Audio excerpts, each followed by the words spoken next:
তাকে যখন একটু গুছিয়ে নেওয়ার ভাবনা আসে তখন সময় আর সাথ দেয় না। এত বড় পৃথিবীতে আমার ছোট্ট একটি প্রাণ, নিমিষের মধ্যে কখন যে পিষে যাব সে বলতেই পারবো না। স্বামী বিবেকানন্দ, রবীন্দ্রনাথ ঠাকুর এই পৃথিবীর বুকেই জন্মগ্রহণ করেছে, আর তারা এখন আর নেই, কিন্তু তাদের চিত্র সমেত বর্ণনা বইয়ের পাতায় পাতায় লেখা আছে।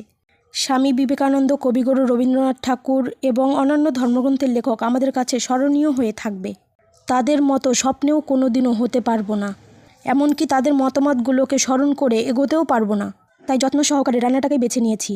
দাদু ঠাকুমারা বলতেন, মেয়ে মানুষ হয়ে জন্ম নিয়েছো, অত পড়াশোনা করে কী লাভ, এক সময় তো রান্না করেই খেতে হবে।